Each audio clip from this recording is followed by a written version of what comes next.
C'est un devoir pour nous de vous mettre au parfum des informations éducatives de notre beau pays, la Côte d'Ivoire. Chers téléspectateurs, bonsoir. Installez-vous confortablement sur Planet School TV car c'est l'heure de la revue de presse éducative. Démarrons avec le nouveau réveil du 9 septembre qui nous informe du retour de la dictée dans l'enseignement primaire et secondaire. Supprimée par l'ex-ministre de l'Éducation nationale, de l'enseignement technique et de la formation professionnelle, Kandia Camara, la dictée des années 60 et le texte lacunaire feront leur retour dans les matières au titre de l'année 2021-2022. Cette information émane de la ministre de l'Éducation nationale et de l'alphabétisation, Mariatou Kone, qui affirme que l'utilisation effective et régulière de ces deux outils contribue à développer les compétences des apprenants en orthographe.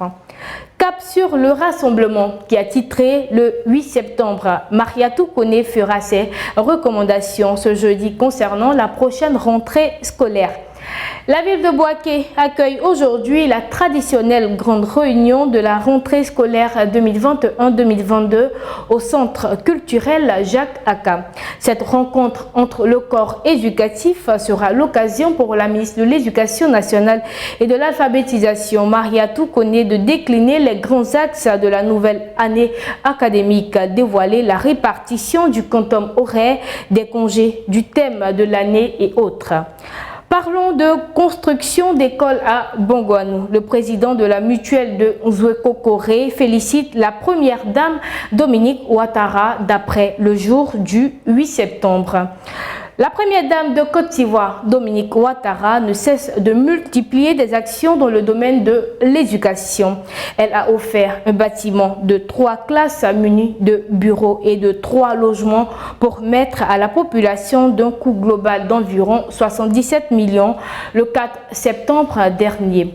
Le président de la mutuelle de développement de ce village, Aodjon Pascal, a remercié la donatrice en indiquant que ces infrastructures soulageront le village et permettront aux enfants d'étudier dans de bonnes conditions. Selon Fraternité Matin du 8 septembre, le MID a fait des recommandations au gouvernement pour l'amélioration du système éducatif ivoirien. Le mouvement ivoirien des droits humains, MID, a rendu public mardi 7 septembre 2021 les résultats d'une étude sur l'impact de la privatisation et la marchandisation de l'éducation sur le droit à l'éducation au regard des principes d'Abidjan qui ont relevé des insuffisances dans le secteur éducatif. Pour y remédier, le MID propose entre autres l'augmentation des dépenses publiques d'éducation en pourcentage du PIB dans la proportion de 5 à 8% à l'image des pays qui disposent des meilleurs systèmes éducatifs au monde, la revalorisation des salaires des enseignants par l'adoption, le suivi de l'application de la grille salariale de 2015. Soit sur l'infodrome du 8 septembre, la ministre Mariatou Kone met fin au désordre au sein de son ministère. La rentrée scolaire 2021-2022 débute le 13 septembre. À cet effet, des dispositions sont prises pour le respect de la décision gouvernementale arrêtée le 30 décembre qui met un thème au pouvoir des frais annexes des comités de gestion des établissements scolaires. Dans cette même veine, la ministre en charge de l'Éducation nationale et de l'alphabétisation, Mariatou Kone, a fait savoir qu'en dehors de l'inscription en ligne, aucun autre frais pour quelques prétextes, que ce soit t-shirt, livret, carnet de correspondance, photo, cotisation exceptionnelle, ne doit être exigé aux parents d'élèves et appelle au respect strict de ces consignes.